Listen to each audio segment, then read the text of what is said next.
Pests beware, your fields have heroes. The Pests and Predators podcast is brought to you by Field Heroes and is powered by the Western Grains Research Foundation. Learn how beneficial insects fight pests and protect your crops. Visit fieldheroes.ca today. It's time for RealAg Radio on Rural Radio Channel 147 on Sirius XM.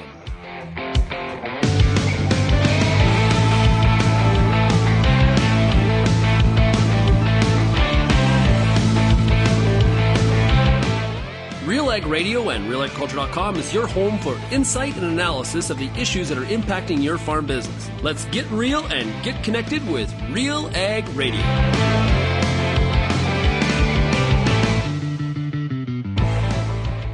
Welcome to RealAg Radio here on Rural Radio 147, Sirius XM. Shaun Haney, your host here on this Friday edition of the show. Thanks so much, everybody, for making RealAg Radio and Rural Radio 147 a big part of your workday.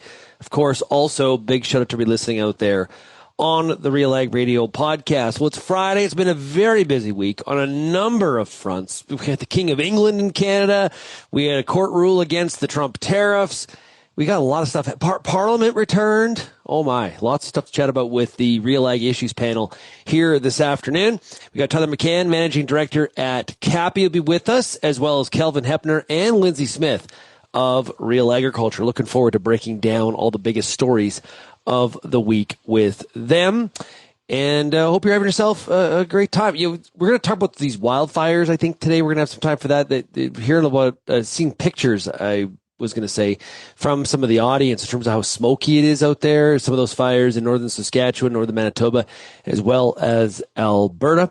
So hopefully the wind is blowing in the right direction if you are impacted at all by any of that, for sure. If you have any feedback on today's show, you can send me an email, shaney@realagriculture.com. You can also call the RealAg feedback line, 855-776-6147. You can also find Real Agriculture anywhere out there on social media, whatever application you are using, TikTok, Instagram, X, LinkedIn, Facebook. What else is there? Threads. It's probably 2 that have been created since we started the show here.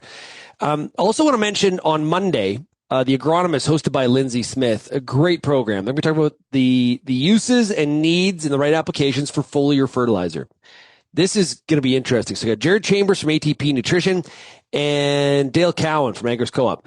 And so Lyndsey is going to talk about how a foliar can fit and when it fits into your herbicide application, which I know many of you are going to be jumping into very, very quickly here, depending on where you are farming in the country. So that's on Monday night, 8 o'clock Eastern, 6 o'clock Mountain.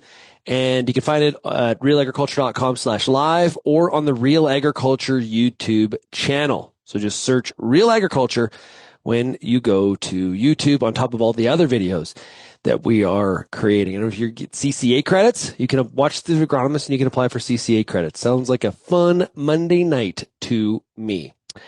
And yes, also congratulations to Oiler fans. We got a, I guess, a rematch. Oilers and Panthers starts next week. Let's take a break. When we come back, we're going to bring in Michael Harvey from CAFTA to talk about Bill 202. What is it? We'll talk about that when we come back. You're listening to RealAg Radio, Rural Radio 147.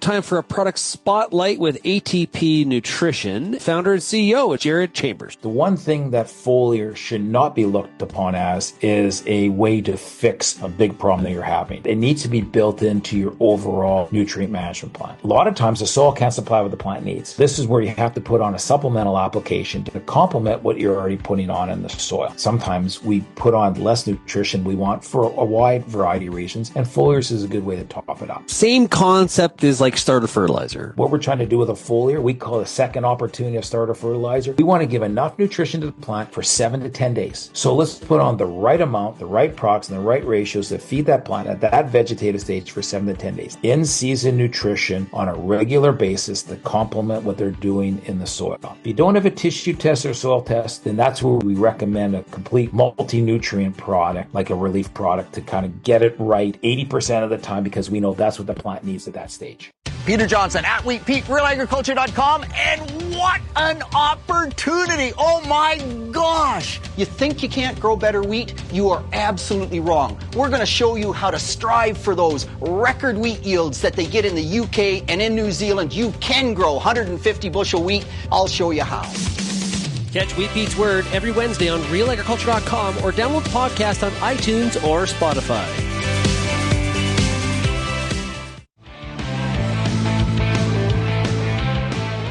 Hey farmers, trust is everything. Genesis Fertilizer is making real progress toward providing reliable, locally produced fertilizer. Join the ownership group and protect your bottom line. Learn more at genesisfertilizers.com/credibility. New legislation, a new private members bill introduced this week as Parliament has returned. It is Bill 202. And what this bill is, it's got some familiarity to it. Joining us to chat about it is Executive Director with CAPTA. It is Michael Harvey. Michael, how's it going? Good, yourself? Really good. Okay, Bill 202. What is this? It's the same as Bill 282, and it's the same as it was the time before that when it had another number. Basically, what it says is that Canada's trade negotiators are not allowed to discuss supply-managed industries. Oh, so does a group like CAPTA have the same response or feeling to 202 as you did 282? Yeah, nothing's changed. I mean, the situation is a terrible piece of legislation. We think what it does is basically hold the entire Canadian economy hostage to the needs of a small group. The Canadian government has said that it'll protect supply management at the negotiating table. That's fine. You always have defensive interests in a trade negotiation. We have top-notch trade negotiators. They don't need to be legislatively handcuffed. And when you legislatively handcuff them, what they say is that it will lead to less comprehensive trade outcomes, which means you're hurting the entire Canadian economy. I guess you can't speak for the Bloc, but based on people you talk to around Ottawa, why? Why is there such a thrust? The multiple attempts to get this kind of legislation through. It gets stalled out, it doesn't exactly, where it rushes through. So why? Look, I mean, the Bloc has a two-pronged strategy. Sometimes they achieve things legislatively, so they portray themselves as defending the interest of Quebec.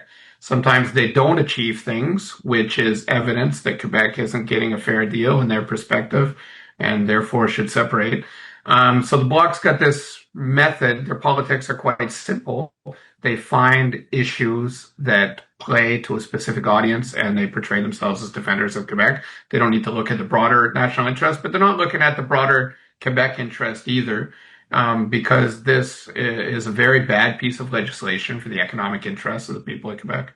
Even dairy farmers are not all necessarily on the same page on this. I hear a lot of different perspectives, some very much for it and some very concerned about some of the unintended consequences of this kind of legislation if it became law. Now, Prime Minister Carney, he commented on this and he said, and maybe you can interpret this. You've been a diplomat. You can kind of put words together here. He's going to carefully consider the Bloc's bill to enshrine supply management into law. What does carefully consider mean? I hope carefully consider means realize that it's a terrible piece of legislation. Carefully consider can mean a lot of things, Shaun.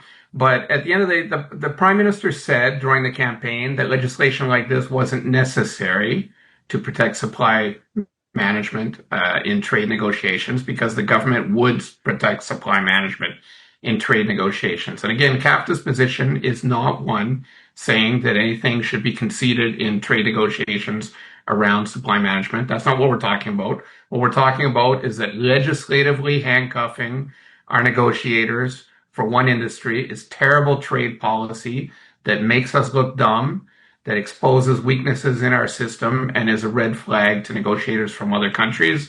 And if you're talking about 2026, negotiators of other countries would be the United States and the CUSMA renewal. Supply management can be protected without this kind of legislation, correct? That's right. Any industry can be protected without this legislation. You go into a negotiation, you have offensive and defensive goals, objectives.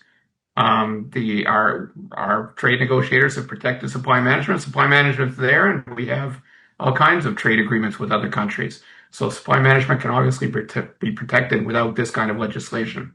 New number, 202. We mentioned previously this was 282. 202 does not get the benefit of the progress that 282 had made. It starts from square one, correct? Well, it could move through more quickly. It's already second reading because that happens right away. It could, if the House decided unanimously, move more quickly. That would be a strong move. I don't foresee that. I would expect it to go through the process. The number is just a number. There's a numbering system when you introduce these pieces of legislation. You don't get to choose. Like my lucky numbers, the combination of 3s and 7s, and that's what I want to do. It's just sort of a random thing. I work with some people who are nerds in parliamentary procedure, but I'm afraid I'm not, Shaun. That's too much of the weeds. We're early days here in the Carney government. Any considerations or thoughts or reactions to the trade minister? Well, he's a man who knows the files. He was parliamentary secretary before at CAFTA. We had him attending our board meeting last spring, if I remember. He was on the International Trade Committee. I've appeared before him 4 or 5 times at least. So he's a man who's been following the international trade issues for a long time. He's an intelligent guy. He's dedicated. Nothing negative to say. I won't say I know him super well, but nothing negative to say. Yeah, there's a lot of concern in agriculture industry about the lack of attention that trade got in the last 10 years under the Trudeau government, rightly or wrongly. This is what I'm hearing from people, and I have my own thoughts. Do you sense that trade is more of a focus in this government than the last one? Absolutely. I mean, the early messaging. If you look at the mandate letter that the Prime Minister sent to his ministers, international trade, the relationship with the United States, front and center. The speech from the throne was basically the mandate letter, fleshed out a little bit. Again, that big space to a restructuring of the international economic order and our relationship with the United States. It's very, very high on the list of priorities, right? That's good for agriculture if the actions follow through on that. That's right, but it's the messaging is very positive in that sense. It's obvious. Let's face it. I mean, how President Trump has been managing things has forced the Canadian government to put the relationship with the United States, international trade, front and center. Right? Tariffs are a very negative thing from our perspective, but they definitely concentrate the mind. Michael, thanks a lot for joining us here today. Really appreciate it. Thanks a lot, Shaun. That was the executive director of CAFTA, Mr. Michael Harvey. And we're going to get the RealAg Issues Panel response and opinion on this new Bill 202 as well. And would love your feedback on it at the same time. S. Haney at RealAgriculture.com. I want to mention Ag Expert, deep in the fields and deep in the data to back up your decisions on the farm. Get started at agexpert.ca. We're back with more of RealAg Radio and the RealAg Issues Panel standing by right after this quick break.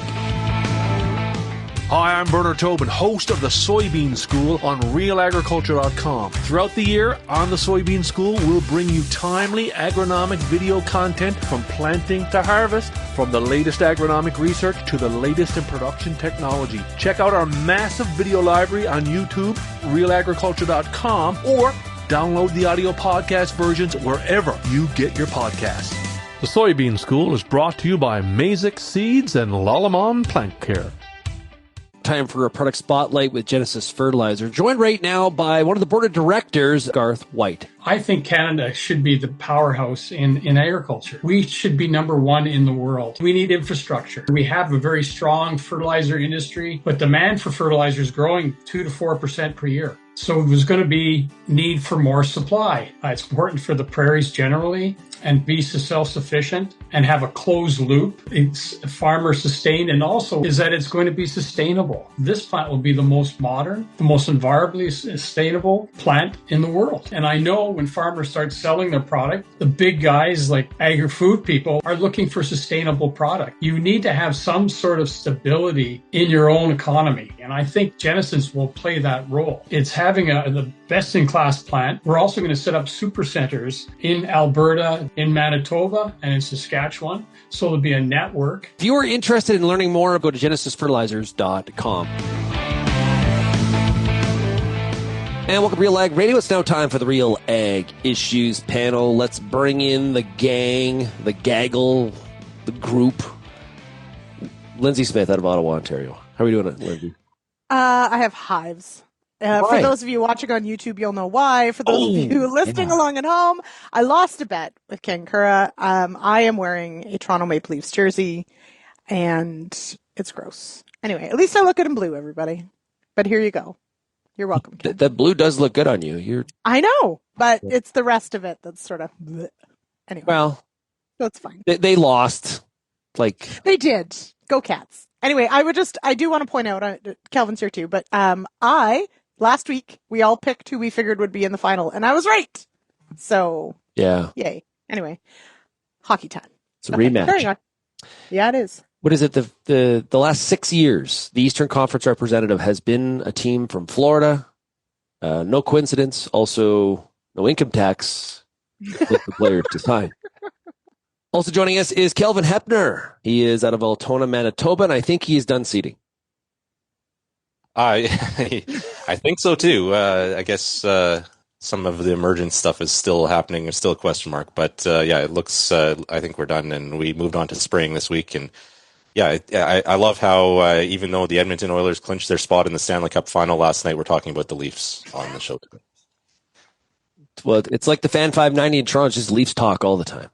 Yeah, exactly. There's other sports in the city? Oh, right. Yes, there is. Well, and you have Florida versus Edmonton. You've got, like you said, two low tax favoring political jurisdictions. You've got the relentlessness, the ruthlessness of Florida versus the skill of Edmonton, and then you have the former minor hockey teammates that are going to rejoin on the Toronto Maple Leafs in Sam Bennett and Connor McDavid. Both of them will look good in blue as well, just like Lyndsey. Oh my gosh, Kelvin. Down the road. So if we want to make this even more such a dreamer.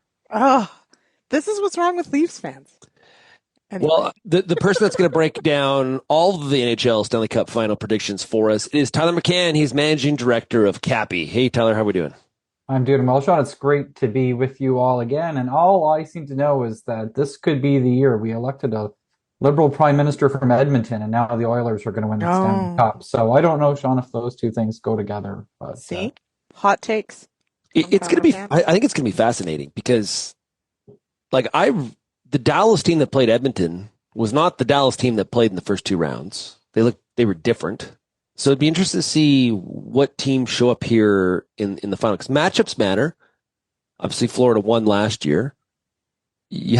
Florida has to be the favorite, you think, but McDavid, of course, and Draisaitl are big factors to skew that. So we'll see what some of the odds are. But it's gonna be a good final. Last year was it was 7 games last year. 7, correct? Yep.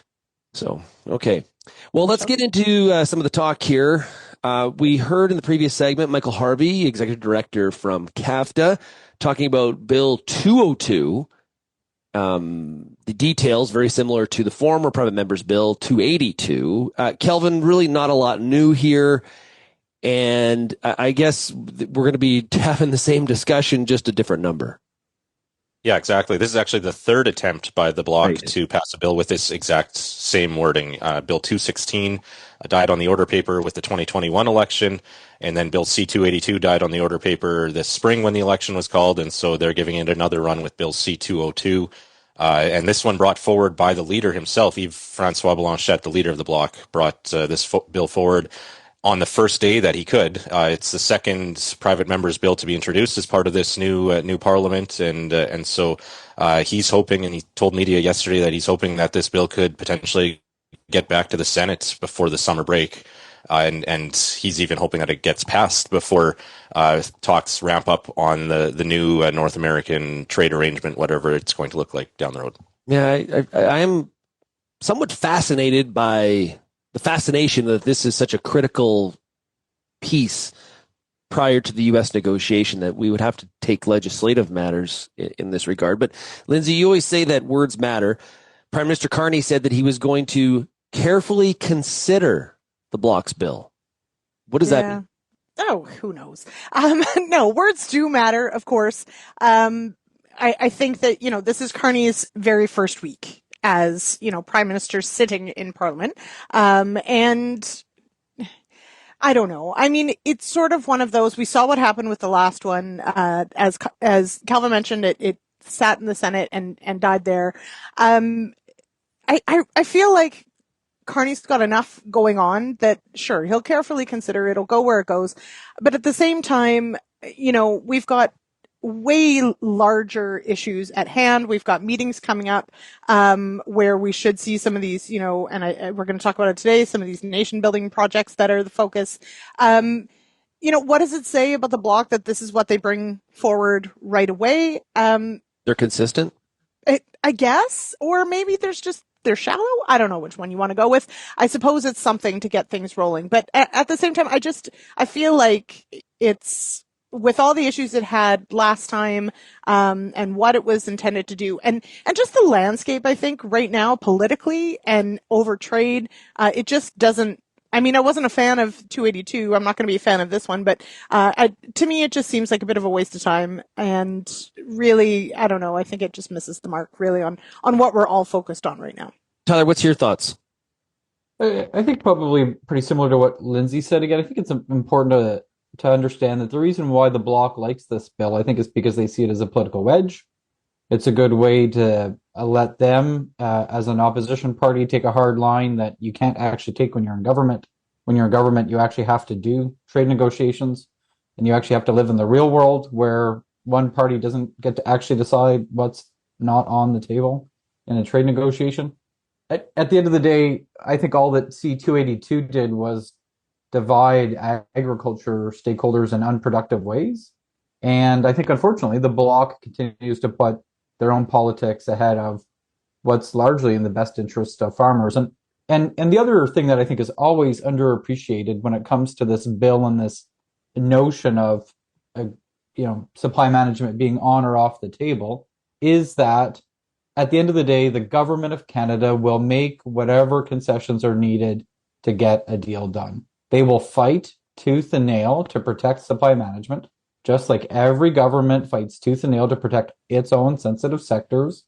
But we need a trading deal with the United States, and we will have a trading deal with the United States. And if that means a little bit more access on dairy, Canada's going to concede a little bit more access on dairy. Well, again, though, we're going to go through this whole legislative rigmarole, and it's not even what the Americans are asking for. Mm-hmm. They're talking about TRQ allocations and the definition of that, not necessarily increasing the percentage. And Shaun, I think that's why you get into this language around protect supply management. That governments always use language that, is big, expansive language, but can mean a lot of different things to a lot of different people. The Bloc bill is far more precise and goes much further than just saying you're going to protect supply management. Again, we've signed multiple trade deals with the Americans now. We've signed a trade deal with Europe. We've signed a trade deal with our Asia-Pacific trading partners, and we've protected supply management through it all. And that's what matters. Yeah, Lyndsey? I did want to just mention it was the only mention of agriculture in the throne speech was that nod to protecting supply management or supporting supply management. So yes, to Tyler's point, you make a broad enough statement, you can qualify it however you want. But it was the only mention. So, do I think that this Liberal government's about to deal away or abolish supply management in any way? No, but I think that exactly that. It will still, dairy is a trade irritant. It's still going to be part of the conversation, and our trade negotiators need to have the leverage to actually make a trade deal. I just think there's some kind of naivety that we're going to be like, going to some sort of trade negotiations and be like, oh, I know you wanted to talk about this, but I'm sorry, we've passed legislation. We actually can't deal with this issue with you. I know it's uncomfortable, but we're just going to have to pass. Let's talk about some other things. I just don't think that's a real argument, though, because it definitely complicates and the workload that the Canadian government needs to do to meet that. That's the whole intent of this. Yeah, I just don't think it holds. You got to pass legislation. The negotiators go into that. But room everybody knows they can go realize around how much it's how much not work real. you have to do. to remove this, you have to repeal a bill. That takes time and political effort and capital. Kelvin, that's not what people are saying, though. That's the problem, I think. Amend a bill, I should say. No, but so the implementing legislation that would go forward to ratify any trade agreement can easily do. Can overrule that? Yeah. But it would be part of the discussion of that bill. Any time that negotiators can go into the table and say, look at all of the pain and suffering and consequences we will have to endure for making these concessions, strengthens their hand. But this goes much further in saying that negotiators can't even talk about these things. Like the bill just is many steps too far. One thing that I'm increasingly wonder about when we think about politicians and the fact that they keep defaulting to we support supply management as their agriculture language, I wonder if it's just because it's the easy thing to say. I'm not sure people actually understand the dynamics of it. I'm not sure people know the difference between saying I support supply management versus I support agriculture or I want to support farmers. I think a lot of politicians that think about agriculture issues, maybe at election time, maybe if only then a little bit, just say I protect supply management because it's short. They think it's shorthand for I support agriculture. And I think that there's a bit more of an effort to help people understand the differences that are there. So does that speak to the need for a unified message, though, from other sectors of agriculture as well, where supply management has that unified message? Yes, absolutely, Kelvin. I think that this is one of agriculture's great challenges, is that everybody else thinks of agriculture as agriculture, but agriculture thinks of itself as canola or beef or pork or horse, and we don't meet people where they are. We can, Canada as a country, can protect and negotiate hard on supply management issues without the legislation. But we'll see what happens with this one. Hey, Farmers Trust is everything. Genesis Fertilizers is making real progress toward providing reliable, locally produced fertilizer. Join the ownership group and protect your bottom line. Learn more at genesisfertilizers.com/credibility. We've got more of the RealAg Issues Panel coming up right after this.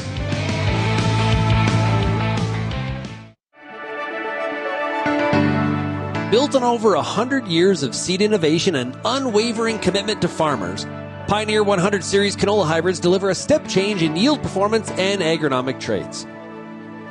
This isn't just better canola, it's different canola. Pioneer 100 Series. Contact your local Pioneer sales representative or visit pioneer.com/100 series to learn more today.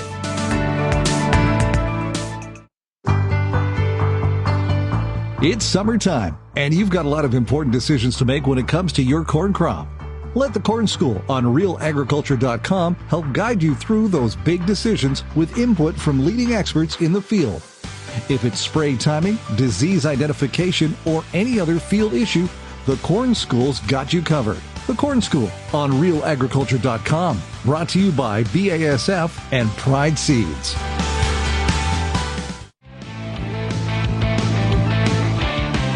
Your Eastern Canadian Vaterstad dealer has product available now. This includes the industry-leading Carrier XL disc cultivator and the Tempo F high-speed planter designed to provide outstanding emergence. Find your local dealer by visiting vaterstad.com. Shaun Haney, Lyndsey Smith, Kelvin Heppner of Real Agriculture, as well as Tyler McCann, Managing Director at CAPI. Lyndsey, the king came to town. Did you go down there and give him a wave? I did not. But there was no shortage of pomp and circumstance.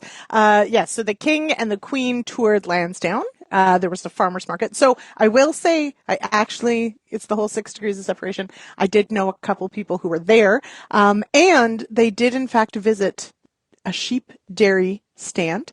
So Milkhouse Dairy. And their little one, their daughter got to give the queen flowers. And so cool. Anyway, it really neat. But yeah, it was interesting to see all the to-do of the king and queen being here for a couple days. And then, of course, watching the king give the speech from the throne. I'll be honest, I guess it was kind of cool to have something as grandiose as such a thing. The actual throne speech, though, which I would like to talk about, I think Kelvin and I had some choice words for it, and that it was pretty underwhelming, and I don't know who wrote it entirely, but I think I say like a C+. It wasn't great. I asked farmers yesterday on the show whether or not they were like impressed. Was this serious, silly, kind of along the lines of our poll at RealAgriculture.com about this? And there was only one farmer that felt that this was really like they were super excited about. The rest were sort of very indifferent. So we had a good laugh about that. I guess, Tyler, I would say that my impression has been the bulk of the reason the king was in Ottawa this week was very much directed south of the border to the United States and President Trump's affinity for the monarchy. What are your thoughts? It certainly seems like that perception, presence that we wanted to reassert and that distinct Canadian approach and the relationship that we have with the king is important. I'm not sure what Lyndsey's expectations were for what the king would actually say. I mean, there's only so much excitement you can pack into a speech from the throne at the end of the day. These things are not intended to be barn burners of speeches. They lay out a government's agenda. I think that the speech did that. I really think that what I take away from that is this real focus on getting stuff done that this government is laying out for itself. And the language may not be very inspiring, but they are raising expectations. And I'm really curious to see whether or not the Prime Minister can live up to the messages that the King set out for him on Monday. Well, I guess getting to that action component, Kelvin, Prime Minister Carney is going to present provincial and territorial premiers next week with kind of the outlines of some legislation that he's going to put in front of Parliament. One Canadian economy bill, as people have tagged it. I think that's what the Globe had said. Is this the nation building projects that he's been talking about? Yeah, he's expected to give a preview and start the ball rolling on some of these, like Tyler said, these projects that are really raising expectations at this meeting in Saskatoon in the coming days with the premiers. And sure, we've had numerous milestones hit here where the new government hasn't really provided a lot of detail. We didn't get a budget. Mandate letter was pretty thin on details. The throne speech was largely a repeat of campaign talking points. And I'm with Lyndsey. I'm quite critical of how that speech was written because the phrasing to me and Tyler, I guess I know normally when the Governor General reads it, it's straight out of the PMO's office, their language.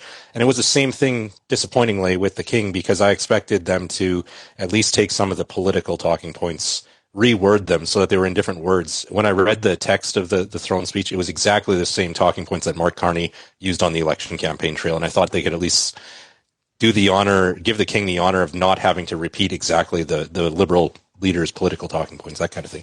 I thought they might be a little bit more respectful of the monarchy in that sense. But yeah, the meeting in Saskatoon, I think, is really where the rubber hits the road here, because he needs to this is the first time where he's got to get the provinces on board. He's got to start uniting different jurisdictions and different stakeholders, different authorities in terms of executing on this grandiose vision that the Liberals have been pitching. And normally political parties raise expectations on the campaign trail, and then when they form government are quick to tamper down those expectations. And so far the Carney government hasn't been doing that, to Tyler's point. Well, and when we look at some of the details of what he is looking at doing in this one Canadian economy bill, the prior government, focused a lot on just the money. Here's the money that's going to go to this. There's some work here in regards to trying to shorten the process of approval. This kind of the red tape reduction. Where it crosses multi-departments, they're going to assign a designated minister to handle it. So there's some things there, Tyler, that kind of speak to what you're saying in terms of the action component. Obviously, rubber has to hit the road yet, though. But yeah, but I think it will be, if they live up to the expectations that they're setting for themselves, and if the bill does what these media leaks are talking about and what's being reported on, it will transform the process for getting projects approved in this country. It will radically alter the competitiveness of building and doing things in Canada. There is a hitch in that at the end of the day, there's still going to be courts and there still will be legal processes that can get in the way. Government can't stop that. It's still going to be incumbent on businesses, for example, to meaningfully engage with Indigenous nations when they're bringing these projects forward. But it has the potential to radically change the permitting process for big projects in Canada. Yeah. And again, I think it's a really good example. Shaun, you talked about the last government spending money. We have some interesting examples in Canada. I think that the supercluster, the protein supercluster, is a really interesting example of this, where governments like to do the easy thing of just throwing money at it, but government drags their feet around regulatory reform to make it easier, right? So you can spend money, invest in a protein supercluster, but then not make the regulatory changes you need to make in order to let that protein byproducts go into animal feed, for example. And if you really want to have an impact, you need to be doing all of those things together. The last government just spent the money and didn't do anything else, and didn't do a very good job of spending the money either. Remains to be seen whether or not this government can figure the rest out. Kelvin, I was reading, there's a really interesting piece in the Globe and Mail today where it's about how to win a trade war. And what they did was they got a number of different experts to provide their thoughts on what Canada needs to do as it relates to trade issues with the United States and trying to do this nation building and really make the Canadian economy hum. There was a very wide, diverse amount of opinions. One of the ones was from Dr. Jack Mintz from the University of Calgary, where he talked about we need to focus on lowering the corporate tax rates and have some tax reform to really push, or one, keep corporations in Canada, but two, really allow them to foster growth and reinvesting in the country. Do you think we're going to see Carney hammer away at taxes here a little bit in terms of in the whether it's before they end Parliament here or in the fall? There was talk of it in the Liberal platform, and certainly the Conservative direction and momentum leading up to the election campaign and the leadership change, I think, drove a lot of, I think there is a lot of talk and expectation of some tax reform. I guess the extent to which they have ambition to implement major changes, that's to be proven here in the coming months. So right now it doesn't sound like that's something that they're, well, I guess there is some tax legislation that they're hoping to pass before Canada Day. Not sure how much that ties in with what Dr. Mintz was talking about, but I do expect them to try to do some of that. I'm curious with all of this, also how cabinet unity holds, whether ministers like Julie DeBruzen, the environment minister, and Stephen Guilbeault, who's still in cabinet as well, what they think of having a single minister, say it's the natural resource minister, look after projects, and whether Carney has the leverage there to maintain cabinet unity, and whether we see some disruption or conflict there as well. And Lyndsey, we're definitely seeing Minister McDonald get out and meet with some farm groups. I saw a picture with CCA. I think it was yesterday. The Canola Council.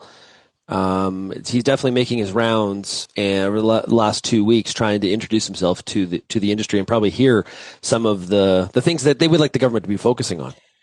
Well, and so this will be, of course, part of the challenge in all of this is that we know in agriculture that agriculture has a huge role to play in our productivity, in, what Canada can do and what we can do on an export scale and domestically, et cetera. At the same time, I think a lot of the government's focus is going to be on some of these, energy and et cetera. So, I think that it's important as minister, and he said here on the show, it's about getting boots on the ground and getting up to speed quickly and figuring out what everybody's looking for and where the pinch points are in this industry. So, it's positive. This is, I think, for most of us, he was basically an unknown on the agriculture side. So there will be a lot of getting to know each other here. And it's an opportunity, certainly, for our farm groups to introduce themselves and what's important to them, to this minister and see how Canada fits into some of these, agriculture fits into some of these Canadian, ideas of nation building and project building, et cetera. Because, from our perspective, this is a huge driver of economy is agriculture and what we do. I think that sometimes, we get, again, like our earlier conversation, it gets narrowed down to like it's supply management, but there's so much more. Yeah. And we've got so much more that we need addressed too, to make sure that we can, achieve what we all know we're capable of. So we'll see where it goes. Okay. Right before the break here, quickly, you're sitting in front of Minister McDonald and he says, what do we need to do? One thing. Not a list of 5, McCann. One thing. What would your answer be to him? for the agricultural industry? Tyler, you go first. One thing that he can do, Yep. I would get the provinces, his provincial counterparts, to Ottawa and get a plan together. Plan for fixing the challenges that agriculture faces. That's going to be my cop-out, Shaun, is I want a plan that can deal with 5 things, only 5 things, but that's my way of doing 5 things in one. Okay. But he can't do it on its own. Yeah, that's our system there. Kelvin. Well, without putting a whole lot of thought into this, I'd say something infrastructure, and it ties in very much with nation-building projects that Carney's going to be talking about with the Premier, something infrastructure for exports and reducing bottlenecks there. Yeah. Lyndsey? I'm going to go with, I like Tyler's idea, getting everybody together. I think Kelvin's hit on one of the things that we all are concerned about. I would say of thinking big, like challenging everyone to stop thinking like so, because I think in agriculture, we talk about what's possible, but we need to think big and actually do. So think action, think big. And, at that table where Tyler's got everybody apparently sitting at. Good job, Tyler. What they need is some beneficial insects working for them for free. Hey, pest beware, your fields have heroes. The Pest Predator podcast is brought to you by Field Heroes and powered by the Western Grains Research Foundation. Learn how beneficial insects fight pests and protect your crops. Visit fieldheroes.ca to learn more. We're back with more of RealAg Radio and the Issues Panel right after this. I'm Lyndsey Smith from RealAgriculture.com. Join me Monday nights for The Agronomists, a 1-hour live and interactive show broadcast across YouTube, Facebook, and X. Monday nights at 8 p.m. Eastern, I host expert agronomists from all over the country to give you answers to some of the toughest agronomic questions. Join us live or catch the replay Tuesday morning. That's The Agronomists with me, Lyndsey Smith, Monday nights live at 8 p.m. Eastern. How's your seed quality? What should you treat with? What about herbicide carryover and environmental concerns? Spring is here, and you've got a lot of things to think about in regards to your pulse crop. The Pulse School on Real Agriculture has information and advice for all these questions and more to help you navigate this season. Brought to you by BASF.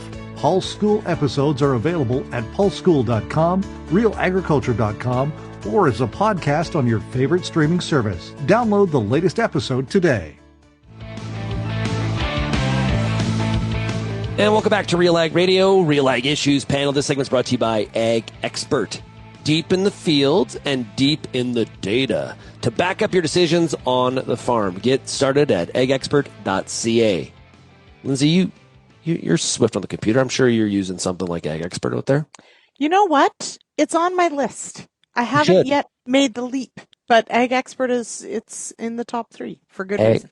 Okay, after this is over, agexpert.ca. I'm going to go. Get this figured out. I'll text Chris and let him know that got marching orders. Okay, economic numbers are out here, and Canada's economy in the first quarter grew faster than expected. Data showed on Friday, according to the Globe, primarily driven by exports as companies in the United States rushed to stockpile before tariffs by President Donald Trump. So the gross domestic product in the first quarter grew by 2.2% on an annualized basis as compared to the downwardly revised 2.1% growth posted in the previous quarter, according to Stats Kelvin, what do we make of this? Well, better than expected we'll always take news like that, I think, for the Canadian economy. And I think, what were they expecting? 1.7%, and it came in at 2.2. So, yeah, that's a good surprise. But again, it's kind of artificial in terms of the impact. It's a timing factor here with the tariffs and concerns about tariffs taking effect. People front loading and trying to get stuff across the border in either direction ahead with the tariff risk looming. Of course, the 90-day countdown is on now as well for early July, and so yeah, a lot of these numbers, it's tough to figure out what's a trend and what's just a blip due to timing and uncertainty and volatility. And again, all of that is costly to businesses trying to navigate and manage through all this risk. Yeah, the Canadian economy is performing is kind of sort of similar to the U.S., where kind of waiting for inflation to take hold, and it hasn't been as strong as some people had forecasted.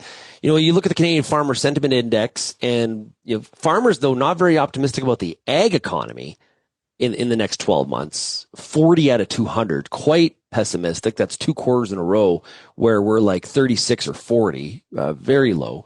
And even in the next 5 years, it's a 64. So will we have widespread good times or widespread bad times? And if you net that out, we're in the high 60s. Not a lot of optimism when it comes to the next 5 years. That seems a little bit pessimistic to me. Tyler, how do you reconcile that? I think that it's hard to understand, fully bake in the impact of all of this uncertainty that we're living in, right? And this is where you get into the numbers are good, they're better than expected, but that's because people were rushing exports out the door. Like this isn't, I don't know, and I'm by no means someone that follows these things closely, but it's hard to understand what the economy really is doing today, because it seems like whether or not people are optimistic or pessimistic, whether or not they're thinking about investing or not, depends on what the president's done overnight, right? What crazy thing has the U.S. government decided to do? What's the potential impact of this crazy budget busting bill that the Republicans are bringing forward? What are the tariffs in place or not? How any business tries to navigate this, how any farmer thinks about what the future markets are going to be or what the cost of their equipment is going to be is hard to wrap your head around. I mean, the volatility and uncertainty is good for no one, and we need something closer to normal soon. Yeah, Kelvin, we had 3 judges rule on the IEEPA tariffs that President Trump was using in these Liberation Day tariffs, the reciprocal tariffs as they have described it. Talk about uncertainty. I don't know. There's a stay has now been granted. People expect, for that appeal that it's eventually going to end up in the Supreme Court. Question about how quickly the Supreme Court will hear that. They could also choose not to, but I think the expectation is they will. It's just a question of a matter of when. This has created a lot of uncertainty, especially for countries like Canada or the EU, China, trying to negotiate. And the piece of the leverage being used against them were these tariffs. This is fascinating. Yeah, in some ways, this court has created more uncertainty and taken away a little bit of that big stick that the Trump administration was wielding with the threat of these tariffs. So to me, this creates even more incentive for countries to slow walk negotiations with the U.S. and there's less incentive to negotiate new deals with lower tariffs, because who knows, the U.S. court system may itself strike down that threat domestically. And so to me, in many ways, other countries, this provides more of a signal to countries around the world, including Canada and others, that don't rush to reach a deal to get lower tariffs, because those tariffs may be illegal domestically in the U.S. anyway. And there's, of course, this is great times to be a constitutional lawyer or a trade lawyer and that type of thing, to try to sort this out, because if it gets to the Supreme Court, there's all different kinds of different scenarios, a very wide range of opinions as to what the potential outcome there could be in terms of a ruling. You've got Trump appointees on the Supreme Court. Are they going to be loyal to the president in their ruling, or are they going to be loyal to Congress and the will of Congress to not have all this authority moved over to the White House? And I think ultimately, sure, the courts are going to rule on this, but at some point, Congress, the House and the Senate and leaders there are going to have to demonstrate how much authority they want the White House to have and whether they're okay with ceding this authority to the president, who won't always be President Trump. It could be a different president, a different political party down the road, and whether they're okay with that authority is something that being given to the White House is something that I think ultimately that's where the buck will stop with this. Yeah, there's you said it right. There's a wide swath here of opinion on where this goes next, 3-4 steps ahead. One of the pieces of concern about the president being able to declare a national emergency and to be able to apply the tariffs in response is, think about it from a Democrat standpoint. This is the Wall Street editorial board that they posted a column this morning. Say a Democrat president says, "Hey, climate change, national emergency, tariffs for everybody." That probably wouldn't go over very well with the GOP. You build a sword to use, and ultimately that sword may be in somebody else's hand down the road. That's part of how governing works, and part of the risk. That's got to be a constraint on government's actions that they take, and I'm not sure that's being considered right now by the Trump administration. G7's in a couple weeks in Kananaskis. They couldn't come up with a better place to. And if any of them are listening, highly recommend the Kananaskis Old Fashioned. You get the lodge. It's got, and Lyndsey, you'd like this. It's got some maple syrup in it. Yeah, see? But at first you're like, old-fashioned maple syrup. It's kind of like when you go to Wisconsin and they put soda water in their old-fashioned. You're like, what are you doing, Wisconsin? Can you get bourbon in Alberta right now? In Manitoba, there's bourbon on the shelf. Well, there's a province to get bourbon. I guarantee you it's Alberta. Okay. I also wonder how many people just bring their own. You are the third person this week that has said to me, can you go to the liquor store and get some bourbon for me? Because we don't have it on our shelves anymore. Mm-hmm. Mm-hmm. Yeah. The boycott is still on, even though other things have been taken off. Well, what's interesting, speaking of boycotts, Lyndsey, I read this morning that Mexican President Sheinbaum may not be taking up Mr. Carney on his invitation to the G7, which would be kind of fascinating. She's only traveled outside the country 2 or 3 times since she became president, which also was a bit of a trend from her predecessor and mentor, AMLO. Lyndsey, when you think about the G7 and what this could be, or not be, what do you expect to be the outcome on the other side of it, or to be sort of, will they have a communique? Will we have a G7 egg side to this, which we haven't been able to confirm from AFC? What are your thoughts? Well, I'm hopeful, which I think probably many people are, but to your point about whether or not Sheinbaum is there, it really does come down to who is there and the spirit at which they take this meeting, right? So could it be super productive? Could it be a really great sort of leaping forward point for all those? Could they hammer out some irritants between individuals and their countries? Maybe. I don't know that I'm hopeful, but it's tempered. I don't know that we should expect any huge things happening from it. I think it'd be great to see some very positive things come out of it. But it really does come down to, so who is going to be there, which, that is still somewhat up in the air. As far as the agriculture component, I do find it fascinating. Last week I did some reading into, all the things that happen around the actual G7 meeting. There's all these, there's weeks of meetings leading up to it, all on different topics, all on different things. And I do think here in Canada, we are in this interesting sort of, we've got a new parliament, the Western ministers met, we've got a G7 coming. There's this convergence of all this sort of it does really feel like it's a time to sit down and make plans. And so I think the timing of it, of Canada hosting it, could really help push a lot of this forward. It really does depend on who is there and what spirit they come with of what they want to get done, and whether or not we see everybody actually leave happy, because that, of course, has not always happened. Well, the journal article where I read about Sheinbaum's appearance or lack of possible appearance was that Mexican government's not very happy with Canada. There's some trust issues there based on some of the things you think of. Premier Ford, for example, forget Mexico, we'll do a deal with the U.S. on our own.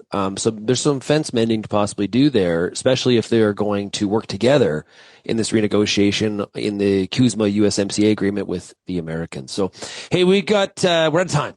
I'm sorry. I apologize. Nothing I can do about it. Hey, Tyler, thanks for joining us here today. Great. Thanks for having me, Shaun. Tyler McCann of CAPI. Also, Kelvin, enjoy your sunny weekend. Thank you. Have a good weekend, everyone. It's been hot as of late, which I like, and Lyndsey doesn't. So that's correct. Yeah. Lyndsey, have a great weekend. Thank you. Do you have any feedback? Benadryl. Oh, you need Benadryl? Yeah, for the hives from the shirt. Oh, so, nice. See y'all later. If you have any feedback, send me an email, shaney@realagriculture.com, or of course you can call the RealAg feedback line, 855-776-6147. Thanks for listening to RealAg Radio, getting real and getting connected with our team. And we'll talk to the rest of you in the bonus segment on the podcast. Cheers, everybody.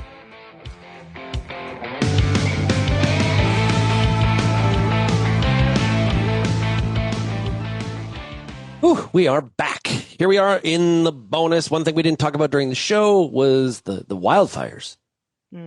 Very concerning.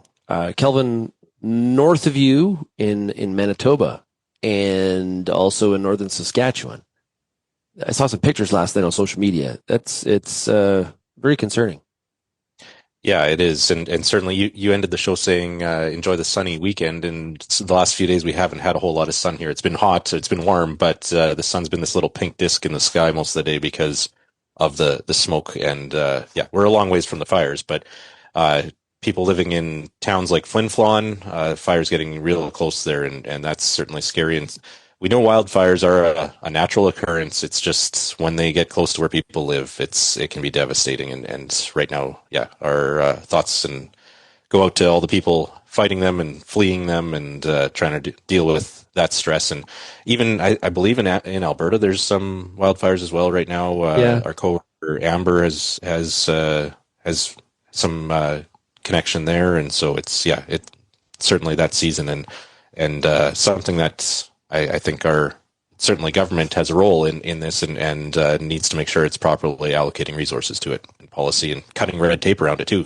I know there's an issue there where spray planes here in Manitoba used to help some of them used to help in the firefighting effort, and a Manitoba regulation was changed that they could no longer help, but now they're offering up their services and they can't because of regulation. Yeah. Lyndsey, what's something we didn't chat about during the show?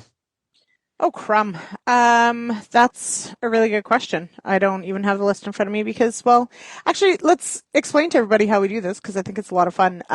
Sometimes we get as much as a day's notice by the host, Shaun Haney, on what we should talk about on today's show. Well, here's the question. And then we all weigh in. Do you sit and wait by your computer to see if you're invited to the show that you're on weekly? 100% what I do. I always wonder. Am I going to be invited back? Yeah, exactly. What else was on our list this week? We touched on the throne speech, which was cool. Ostriches. Oh, yeah, we haven't talked about ostriches. That's right. Oh, people are batshit crazy about these ostriches. I got to say, like, I have a hard time following this one. Who thought the biggest wedge issue in the world today would be ostriches. An ostrich farm? No, Tyler really wants to talk about this. Is this foreign interference, Tyler? Is this a foreign interference case?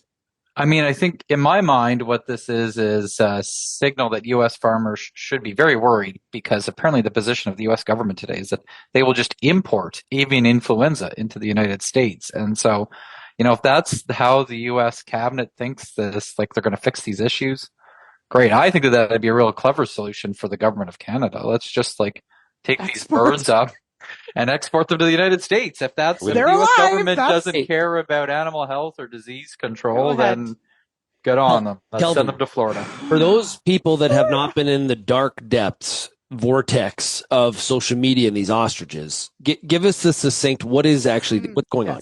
Good call. Well, there's a farm in BC with ostriches that tested positive for avian influenza, high pathogenic avian influenza last year, and all Western developed countries around the world have an agreement where if you test positive for a reportable disease like AI, the next step is depopulation because you want to stave off the spread of that virus. Well, this farm and activists around it have fought it and fought the depopulation of these birds. It's reached levels on social media where RFK and Dr. Oz are now paying close attention to it. And Dr. Oz, I guess, was it this week, he offered to take these ostriches from BC instead of having them depopulated, have them moved to his farm in Florida, I believe. So that's what Tyler's referring to. And so, and ostriches these are research animals. So it is a bit of a special case. It's not regular commercial farm animals, but certainly there's a reason that policy is in place. We don't want this virus to keep spreading. And this ties in also with the politicization. Early in the Trump administration, when Caroline Leavitt talked about the Biden administration killing hundreds of millions of birds, and that's why eggs were expensive. Well, it's because some of those birds died from this virus. A large portion of them died from this virus. It wasn't a political decision to depopulate them. It's because it's this nasty virus that will kill them if they don't get depopulated. They'll probably die from it and spread it to other birds that will then die and keep the ball rolling. So, it's a silly situation. Sorry, that's not very succinct. But I think there's a bigger question about how effective the Canadian Food Inspection Agency is in managing these issues. Like, this should not have been allowed to get to the state where it is today. I think that people outside of agriculture don't appreciate how important animal and plant health is. These disease control measures are there for a reason. We need to take it seriously. And I worry. I think there's some bigger questions that should be asked around. Why did the CFIA let this get to this point where it's so far out of control? And I think that in my mind, it adds one more log to the fire about, is there a time to go back and look at the structure of the Canadian Food Inspection Agency and separate food safety from animal and plant health the way that they do in the United States. And I hope that's on the list of things that Minister MacDonald and his team are looking at. Mm-hmm. Yeah. How much change in the departments do you think we could see? I think if you look at what the Prime Minister is saying around his expectations, again, as we talked about earlier, this difference between raising expectations and actually delivering them, I think that there's potential for significant change. I think that they're talking about doing things differently. I think they're talking about bold, decisive action. Let's be honest, CFIA has not been a hotbed of bold, decisive action since its creation, and I think that there is a potential for reform. Go ahead, Kelvin. I don't know if it's a factor directly in the CFIA reform discussion, but one factor we haven't talked about on the show today that I think is driving a lot of the change we're seeing in Ottawa, especially this week with question period resuming, is the diminished NDP is not there. And so the Liberals do not have to answer as many questions about the environment, about healthcare, about those types of priorities. Instead, they're answering questions about energy projects and nation building projects and stuff coming from the Conservatives and the Bloc. And even if you look at what the committee structures are going to be going forward with the Bloc holding the balance of power, it's going to be Conservative, Liberal, pretty even balance on these committees with the Bloc holding a seat probably or two.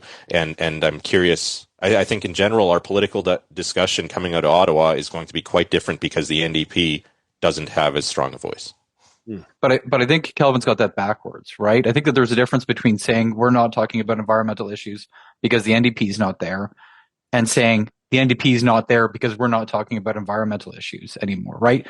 It's a topic, the agenda, the priorities of the country changed. The NDP was not there. They were not responding to it, and they lost seats because of it. You know, Canada still, we all still care about the environment. We all still want, to be sustainable, all of these good things, but we've got other priorities as a country today, and the NDP couldn't figure out how to deliver on those other priorities, and that's why there's only 7 of them left. Yeah, you're right, Tyler. It's the reinforcing chicken and egg thing, I'd say, where the NDP didn't get elected because of that, and now because they're not there, we won't hear as much about it. It's reinforcing. I think that Kelvin used to be the Liberal voice. It seems like he's become the NDP voice on the panel these days. He looks better in orange, let's be honest. I did want to just point out, and Kelvin sent this around just before we went live, on the AI thing, on avian influenza. Kelvin, did I read it right that the U.S. has actually stopped the order that it had put in for the vaccines? Or what's happening humans. For humans, yeah. Right? Because this is the other thing that I think needs part of this conversation is it's not just a threat to birds. We are seeing, this can potentially be a threat to humans, and we have seen where it's in other species, etc. So I think it's of note that they've canceled this vaccine for humans. Yeah, it's like a $500 million contract, partly because it's mRNA and it's with Moderna, so there's political baggage there from COVID, and it's because this is one of the, we've seen avian influenza jumping into humans. Mm-hmm. So far, there's only been a couple real serious cases, but in terms of pandemic preparedness, this sure seems like a step backward. And sure, a lot of the world has freeloaded on the U.S. military investment over the last number of decades, but I wonder if in the future, on the human health side of things, whether the U.S. ends up relying on investment made by other countries if there's another pandemic type thing. The vaccine for poultry, it just seems like it always goes nowhere because of the export concerns. That and the political baggage again of vaccines coming out of COVID. Mm-hmm. But I think it's also gone nowhere because there is this hope still that you can try and stamp the disease out. I think that if it does become truly endemic, things will, there's a point, right, where you change your approach to managing the disease. And I think we're not there yet. But again, if the U.S. gets in the business of importing avian influenza from the rest of the world, I don't know, all bets are off. Well, would it not be easier for Canada because we don't export poultry? Would it not be easier for us to go for a vaccine if one was available versus it's very export heavy? Yeah, we do export, Shaun. Yeah, not much, but we do. Yeah, hundreds of millions of dollars every year. Again, I think this is one of these kind of myths of supply management that exists that people think that we don't, but we are in the export business. we eat too much white meat, not enough brown meat, so we ship dark meat all around the world, for example, and that's one of the benefits of trade, even in supply management. People shouldn't forget that. I think that there's this bigger issue in the United States, and again, any of the listeners from the United States may really think that what the U.S. government today is doing is great, but if you see Dr. Oz wanting to import avian influenza, you see this Maha report using made-up science. I mean, like their sector, agriculture is at risk in the United States because of this embrace of never mind pseudoscience anymore. Like they're using made up science. But Kip Tom had very stiff words yesterday on LinkedIn that I saw. I'm assuming he made those elsewhere too, but I saw it on his LinkedIn page about the Maha report. It's dangerous, and I know people kind of turn the other cheek, but boy.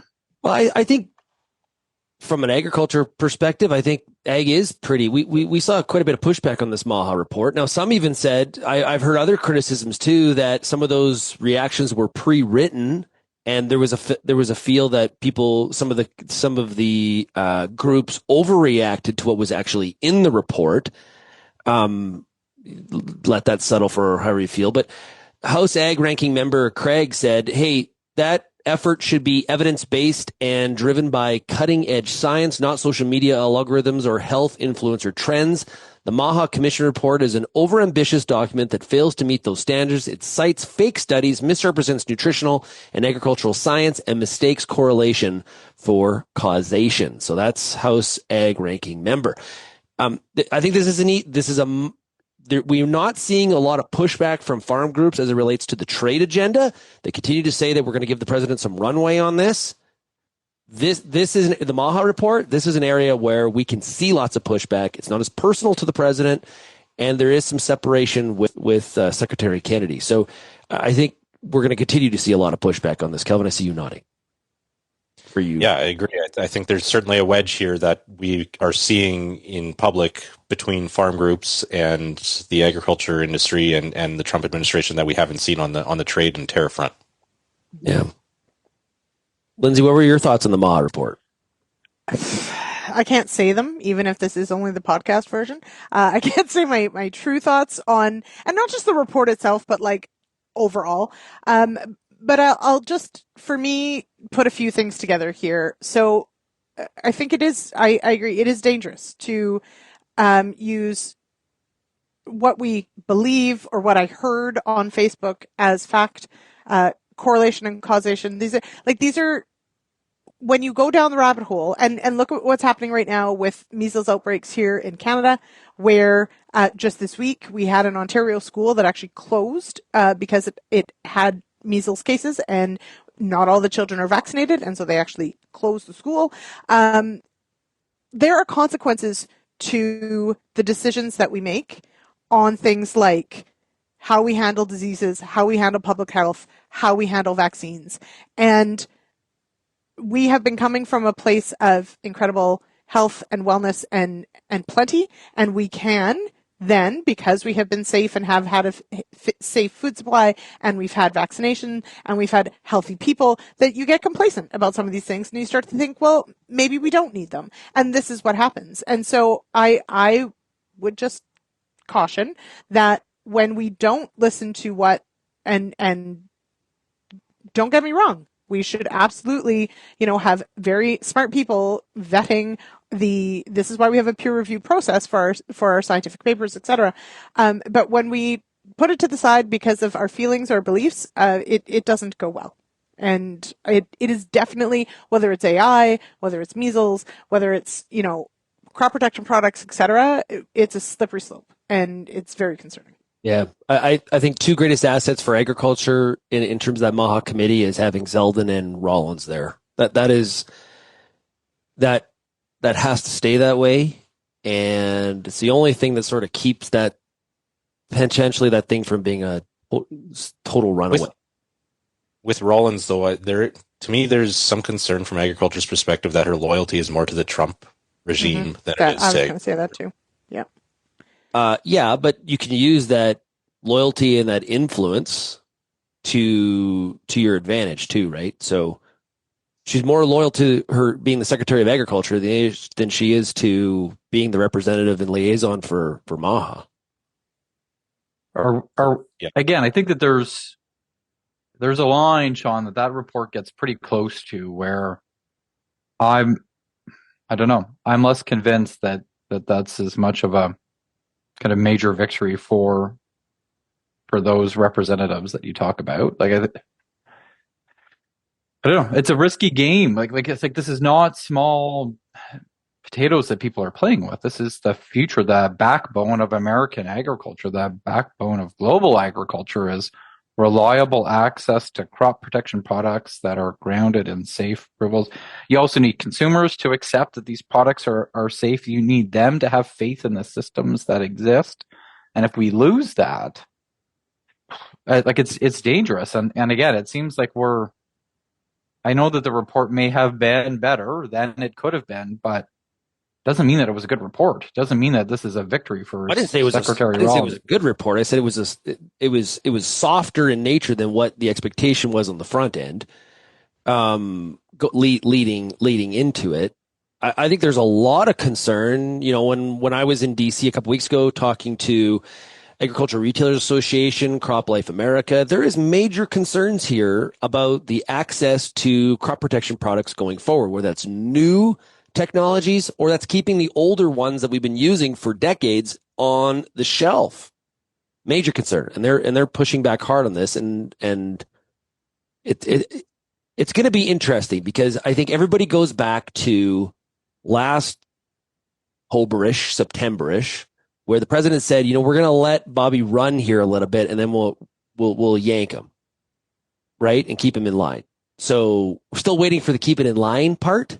I don't know where that line is, but I think that statement by the president continues to resonate in farm country. There's a lot of belief that he's going to follow through on that. Time will tell if he does. But yeah. Again, Shaun, sorry. No, go ahead, Tyler, because I'm just being a smart ass. So go ahead. We had this issue in Canada in 2021, right? Just before the election, the agriculture minister, the health minister, and the environment minister got in and politicized the PMRA process. And Canadian farmers were rightfully pissed, upset with the politicization of that process that they undertook.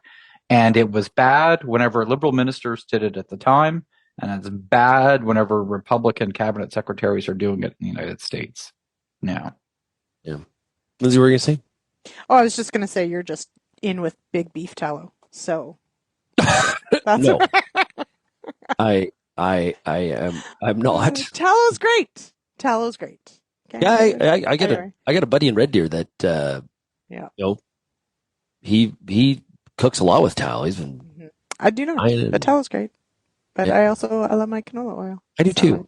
Take that, RFK Jr. Who doesn't like canola oil? I tell you. Right? Come on. Got to question that person's judgment. That's right. Anyway. Tyler, we didn't get to the energy minister's speech. Oh, I got several emails from the audience about how good it was. I know you were impressed as well. I did. I mean, going back to this kind of theme of raising expectations. When I listened to Tim Hodgson speak, and I listened to him talk about what he wants to do and what the government wants to do to really embrace Canada's role as a conventional energy superpower. Whenever you hear him talk about his experience making deals in the oil patch, again, it gives me a lot of confidence that the energy sector is in pretty good hands. He's got other cabinet colleagues that he needs to wrestle, but I think that it sounds like the Prime Minister's clearly on his side. And again, I think we can play a bit of a what if game. Like, I think that speech that Tim Hodgson gave in Calgary is pretty close to what you would have heard a conservative energy minister say, and I think that he may have enough credibility that he can actually go further potentially than a conservative minister did.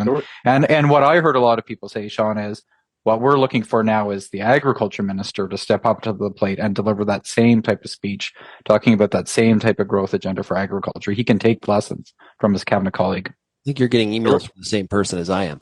The five things that Hodgson said was accelerating project approvals, diversifying energy exports, strengthening federal-provincial relations, advancing carbon capture initiatives, and reframing Canada's energy narrative. Kelvin, you were going to say something. Well, one of the best quotes from that speech was something about Canada in the past has been known for delay, and in the future we're going to be known for delivery, and that's something that I think our agriculture sector would be quite pleased if we could change that branding in the agriculture side of things as well. Yeah, I forget now what I was going to say. What point I was going to make on Tyler's. Sorry, derailed here on what. So, but there's going to be some Canadians that are very concerned about this idea of lowering regulations and being quicker on these projects, because the previous government did a really good job of branding this regulation as like we have a higher standard. Our benchmark is higher. We just don't push things through. So I think I don't know what percentage of Canadians that is, but there's some out there they're going to be like squirmy, almost like Lyndsey in that Leafs jersey. Yes, exactly. No, but to that point though, for anyone who has tried to be a part of any of these consultations or whatever, or I heard actually a really good discussion this week on realistically, you can say it's like, oh, look, it's a high standard, it's a whatever.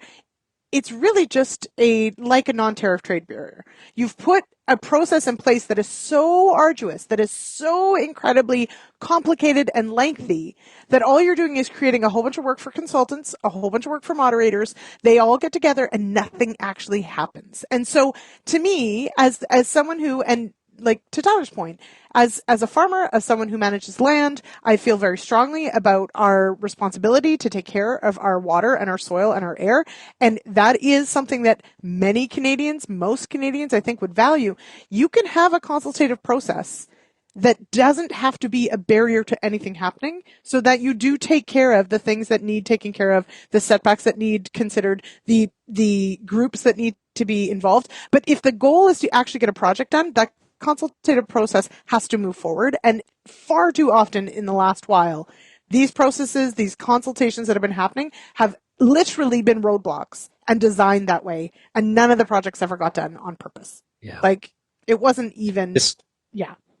I remember now what I was going to say. There were people that worked in the Harper administration, Tyler, that listened to Hodgson's speech and said he actually went further than they could have imagined Stephen Harper ever gone in terms of ambition, talking about energy projects. I think, by and large on almost kind of every issue, Stephen Harper was an incrementalist. He wanted to kind of move things forward one step at a time. You don't hear Mark Carney talk in the context of incrementalism. I mean, he is talking about big, bold, radical change. And again, the question is, can he actually deliver on it? And I think we always have, there's this temptation to think that this is always somebody else. That's the problem. But you go back to what happened in Alberta with solar panels on farmland and renewable energy projects on farmland over the last couple of years. It's a really good example, right? Where, you know what, like sometimes we like to use these things as tools, these processes, these delays, this obstruction to stand in the way and prevent projects from happening. And we have to accept that, no, we're not going to be able to do that the same way. This idea that, we don't want solar panels next door, so we're going to block it. That's the same principle of we don't want a pipeline next door, so we're going to block it too, right? We need to accept that projects need to get built and we need to be open for business in this country. Mm-hmm. And you can graze under the solar panels. Anyway, just putting that out there. Tyler, always attacking Alberta. I'm just trying to talk about how we need to come together around building projects and getting things done, right? We can rally around the Edmonton Oilers in this playoff stretch. No, we can't. Shaun, let's bring. There's a story. There's a story in the Globe here about how Canada's going elbows up for Edmonton. Would you? Come on, no, we're not. We have a huge fight in our house. My wife has turned into an Oilers fan. It's just like my boys are like not happy. Mom? Not happy. It's going to be a great. We need to come together for Edmonton, and we need to come together for the economy, and we need to come together for Canada. I question anybody that claims they're a Flames fan. I question your fandom if you are just able to all of a sudden just cheer for the Oilers. Don't give me this. They're only Canadian team. Blah, blah. Who cares? Shaun, it's people like you that are the reason we don't have nice things in this country, because there's always somebody standing in the way, raining on the parade of getting stuff done. It's Flames fans and beef tallow and Shaun Haney. I can cheer for Tkachuk and Bennett. They're former Flames. I have more loyalty that way. The Kachaks are fun. It's the okay. Whole family. It's whole family fun. Like put the country first, Shaun. There's so many references that will be lost on you, Tyler, because you don't really watch sports. But it's like when Montana University loses out in football, they're like, you know what? The only team left is Montana State. Let's go cheer. Go Bozeman. Like, no. When the Packers lose, do those Packer fans say, hey, go Bears? No. Like NDSU, UND? No. Nobody does this. I don't get it. But Shaun, this isn't like, I mean, I guess the Oilers is like a sports thing, but really, this is real life in the real world, right? And we need to get together as the country and get things built. So people can sit there and kind of say, no, we're not going to do this, or no, we're not going to do that, or they're going to kind of moan. And I bet in next week's First Minister's meeting, we're going to see some premiers kind of stomp their feet and throw a little bit of a fit. And that is just too bad, right? Because now is the time to put those little differences, put your, affliction just for the get in Calgary line. Flames. See what he's doing here, Kelvin? It's just the get in line. Things done. Get on the Carney train. Yeah. No, it's not about Go the Carney t-shirts. Shaun. It is about the Build Canada train. That is the train. If I had to wear a Leafs jersey, Shaun, then other people are going to have to. Just Build Canada, wasn't that on Carney's podium? On the might have been. What was the election campaign slogan? I don't know. It might have been Canada First versus Canada Build. I forget. It was hard to tell the difference. But to tell the difference between Carney and Poilievre's podiums. Some days. Mm-hmm. That's true. That meeting in Saskatoon and what the premiers say coming out of that is going to be very telling as to what the next year of politics and year of direction for government in Canada is going to take. And let's not let it be lost on us that it's always great politics for the PM to fight with the premiers, and it's great politics for the premiers to fight with the prime minister. So I just don't see that changing. Maybe we can turn the chapter on that. Yeah, again, I don't get the sense that the prime minister is making any effort to fight with the premiers. I think Trudeau certainly did that. Trudeau certainly played games with division in the country, right? He did it on COVID vaccines. He did it on energy. He did it on a whole lot of different things. I haven't seen any evidence of Carney trying to do that. Again, I go back to that Tim Hodgson speech. Like they are clearly kind of staking Canada's role as a conventional energy superpower. Going back to the speech from the throne, they referenced conventional energy in the speech from the throne. They're making efforts. And you know what wasn't? This is another thing, but I forgot to mention this before when we talked about the throne speech. The words climate and emissions nowhere to be found in. Carbon and emissions were the two words that I looked up. Nowhere to be found in the throne speech, and that's been a long time since those weren't in the first. Well, over a decade. Yeah. Over a decade. Okay. So Shaun, if Edmonton wins, you're gonna throw a hissy fit and not celebrate a Stanley Cup win, and if Canada gets pipelines built and good things done, you're gonna throw a hissy fit and not celebrate that either. Oh, you can't equate those two things. One is sportsing and one is real life, Tyler. Exactly. Okay. Exactly. Totally different. As long as we're accepting that sportsing isn't real life, then I think we're all on the same page. Thank you, Tyler. Yes. Okay. Yeah. Mm-hmm. Okay. Big weekend for Division I college football, or college baseball, I should say. I'm looking forward to it. Okay. It is regional weekend, so I will be glued to the TV watching who makes it onto the Super Regionals. I know that means nothing to any of you. It's okay. Nothing. We're excited in our house. That's all that's important. That's all that matters. More importantly, the musical ride's coming to Charleville, Quebec, and we're looking forward to that on Sunday. So your weekend and my weekend are very different. I can tell very much. Again, I'm celebrating Canadiana, all of the things that are great with this country, and you're celebrating American baseball. Horses trotting in a circle. I will. There's a lot of Canadians playing in college baseball. Okay, Tyler. Okay, can I please get out of this jersey? Well, he keeps on trying to make me anti-Canadian. I see what he's doing. Yeah, but it's also the time that I have to sit here in this thing. I'm putting the journalist hat on, Shaun, and talking about the facts. That's all I am doing. Oh, zingers. Uh-huh. Okay. Anyway, everybody go to Shawville. What's the budget for the musical ride, Tyler? Is that something that crosses the threshold? I don't know, but it always comes up as the example when departments are trying to put forward recommendations of things to cut. The RCMP always puts the musical ride forward because no politician's ever going to. That's the way that you save some other little pissy project is you put the musical ride up instead and let ministers make the decisions not to cut it. It's always cool driving through Fort Macleod, Alberta, which is where the RCMP started, the musical ride there and stuff like that's cool. I thought you were going to go with something else about horses. Anyway. Well, there's other stuff to see in Fort Macleod. Yeah, I was going to say. Yeah. So we'll just leave it there. Horses on a different path. On a different life trajectory. There's a gas station in the same parking lot as the McDonald's. I've seen some stuff happen in that gas station. That convenience store that, oh man, I'm telling this bonus segment is going to get canceled. It is not good. It's not good. It's bad. Anyway, okay. Thanks a lot, everybody. Really appreciate it. Everybody have a good week. Send feedback, shaney@realagriculture.com. Any anti-Tyler McCann emails are very, very welcome. I appreciate them. And we'll chat again next week. Cheers, everybody.